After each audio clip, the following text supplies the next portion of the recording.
ಇವತ್ತು ಬಂದರ್ ಅನ್ನೋ ಒಂದು ಹಿಂದಿ ಫಿಲಮ್ನ ರಿವ್ಯೂ ಮಾಡೋಣ. ಈ ಫಿಲಮ್ ಡೈರೆಕ್ಷನ್ ಬಂದು ಅನುರಾಗ್ ಕಶ್ಯಪ್ ಅವ್ರು ಮಾಡಿರೋದು, ಮತ್ತೆ ಈ ಫಿಲಮ್ ಲೀಡ್ ರೋಲಲ್ಲಿ ಬಾಬಿ ಡಿಯೋಲ್ ಅವರು ಆ್ಯಕ್ಟ್ ಮಾಡಿದ್ದಾರೆ. ಸೊ ನಾನಂತೂ ಇತ್ತೀಚೆಗೆ ಯಾವುದೇ ಹಿಂದಿ ಫಿಲಮ್ ನೋಡಿದ್ರು ಈ ಫಿಲಮ್ಗೆ ಯಾಕೆ ಬಂದನಪ್ಪ, ಯಾವಾಗ ಎದ್ದೋಗ್ತೀನೋ ಅಂತ ಅನಿಸುತ್ತೆ ಅನ್ನೋ ಎಕ್ಸ್ಪೆಕ್ಟೇಷನಲ್ಲೇ ಹೋಗ್ತೀನಿ ಯಾವುದೇ ಫಿಲಮ್ಗೆ ಹೋದ್ರು. ಬಟ್ ಈ ಫಿಲಮ್ನ ನಾನು ಟ್ರೈಲರ್ ನೋಡಿದಾಗಲೇ ಅಂದ್ಕೊಂಡೆ, ಓಕೆ ಈ ಫಿಲಮ್ಮು ಸಖತ್ ಮಜಾ ಇರುತ್ತೆ, ಒಂದು ಒಳ್ಳೆ ಸ್ಟೋರಿ ಇದೆ ಅಂತ ಅಂದ್ಕೊಂಡೆ ಈ ಫಿಲಮ್ಗೆ ಹೋದೆ. ಬಟ್ ನಿಜ ಹೇಳ್ತೀನಿ, ಒಂದು ಸ್ವಲ್ಪನೂ ಡಿಸಪಾಯಿಂಟ್ ಆಗಲಿಲ್ಲ. ಫ್ಯಾಂಟಾಸ್ಟಿಕ್ ಮೂವಿ, ನೀವು ನೋಡಲೇಬೇಕು. ಈ ಫಿಲಮ್ದು ಸ್ಟೋರಿ ವೈಸ್ ಬಂದರೆ ಬಾಬಿ ಡಿಯೋಲ್ ಅವ್ರ ಮೇಲೆ ಒಂದು ರೇಪ್ ಕೇಸ್ ಅಲಿಗೇಷನ್ ಬರುತ್ತೆ. ನೆಕ್ಸ್ಟ್ ಅವ್ರದ್ದು ಫುಲ್ ಸೀಕ್ವೆನ್ಸ್, ಅವರು ಜೈಲಲ್ಲಿ ಇರ್ತಾರೆ, ಅವರು ಬೇಲ್ಗೋಸ್ಕರ ಹೊಡೆದಾಡ್ತಾರೆ. ಸೊ ಅವ್ರ ಲೈಫ್ ಫುಲ್ಲು ಅವ್ರಿಗೆ ಒಂದು ಕೋತಿ ಥರ, ಬೇರೆಯವ್ರ ಕೈಯಲ್ಲಿ ನಾನು ಕೋತಿ ಥರ ಆಗಿದ್ದೀನಿ ಅನ್ನೋ ಥರ ಫೀಲ್ ಬರುತ್ತೆ ಅವ್ರಿಗೆ. ಸೊ ಅದೇ ಈ ಫಿಲಮ್ದು ಸ್ಟೋರಿ.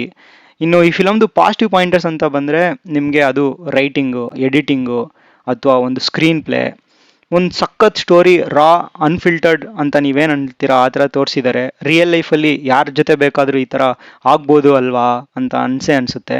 ಇನ್ನು ನೀವು ಕ್ರಿಮಿನಲ್ ಅಲ್ಲ ಅಂತ ಅಂದರು, ಅಯ್ಯೋ ನನ್ನ ಜೊತೆ ಈ ಥರ ಆಗೋದ್ರೆ ಹೆಂಗಪ್ಪ ಅನ್ನೋ ಭಯ ಬಂದೇ ಬರುತ್ತೆ. ಯಾಕಂದರೆ ಇವಾಗ ಯಾರೇ ಆಗಲಿ ರಿಯಲಿಸ್ಟಿಕ್ ಆಗಿ ಯೋಚನೆ ಮಾಡಿದ್ರೆ, ಗರ್ಲ್ ಫ್ರೆಂಡ್ ಇರ್ತಾರೆ, ಬಾಯ್ ಫ್ರೆಂಡ್ ಇರ್ತಾರೆ, ಎಕ್ಸ್ಗಳು ಇರ್ತಾರೆ, ಸಿಚುವೇಶನ್ಶಿಪ್ಪಲ್ಲಿ ಇರ್ತಾರೆ, ಯಾರ ಜೊತೆನೋ ಫ್ಲರ್ಟ್ ಮಾಡ್ತಾ ಇರ್ತಾರೆ, ಮೆಸೇಜ್ ಮಾಡ್ತಾ ಇರ್ತಾರೆ.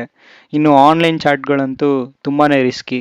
ಸೊ ಎಲ್ಲ ಚೆನ್ನಾಗಿದ್ದಾಗ ಎಲ್ಲ ಚೆನ್ನಾಗಿರುತ್ತೆ, ಬಟ್ ಒಂದ್ಸಲ ಅದು ಮುಗಿದ್ಮೇಲೆ ಏನು ಬೇಕಾದರೂ ಆಗ್ಬೋದು ಅನ್ನೋ ಒಂದು ಉದಾಹರಣೆನೇ ಈ ಫಿಲಮು. ಇನ್ನು ಈ ಫಿಲಮ್ದು ಇನ್ನೊಂದು ಪಾಸಿಟಿವ್ ಪಾಯಿಂಟರ್ ಅಂದರೆ ಅದು ಕ್ಯಾಸ್ಟಿಂಗು. ಅನುರಾಗ್ ಕಶ್ಯಪ್ ಅವ್ರ ಫಿಲಮಲ್ಲಿ ನನಗೆ ತುಂಬ ಇಷ್ಟ ಆಗೋವಂಥದ್ದು ಏನಂದರೆ ಕ್ಯಾಸ್ಟಿಂಗು. ಸೊ ಈ ಫಿಲಮಲ್ಲೂ ಅಷ್ಟೇ ಸ್ವಲ್ಪನೂ ಡಿಸಪಾಯಿಂಟ್ ಇಲ್ಲ.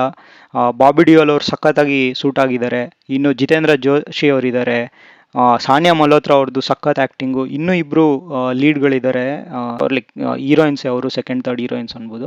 ಸೊ ಅವರು ಹೆಸರು ನಂಗೆ ಗೊತ್ತಿಲ್ಲ, ಬಟ್ ಅವ್ರದ್ದು ಆ್ಯಕ್ಟಿಂಗು ತುಂಬಾ ಚೆನ್ನಾಗಿತ್ತು. ಇನ್ನು ಈ ಫಿಲಮ್ನ ನೆಕ್ಸ್ಟ್ ಪಾಸಿಟಿವ್ ಪಾಯಿಂಟರ್, ಅಟ್ಲೀಸ್ಟ್ ನಮಗೆ ಕನ್ನಡದವ್ರಿಗೆ, ಅಂದರೆ ಅದು ರಾಜ್ ಬಿ ಶೆಟ್ಟಿ ಅವ್ರ ಅಪಿಯರೆನ್ಸು.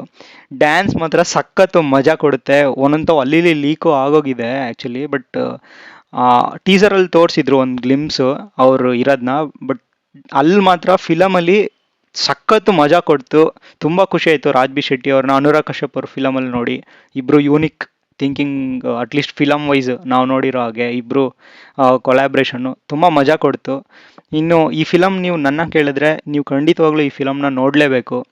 ಎಷ್ಟು ಒಳ್ಳೆ ಫಿಲಮ್ ಅಪ್ಪ, ಈ ಫಿಲಮ್ನ ನಾವು ಥಿಯೇಟ್ರಲ್ಲಿ ನೋಡಲಿಲ್ಲ ಅಂತ ಓ ಟಿ ಟಿಲಿ ನೋಡ್ಬಿಟ್ಟು ಅಂಡರ್ ರೇಟೆಡು ಅದು ಇದು ಅಂತ ಹೇಳೋದು ಬೇಡಿ.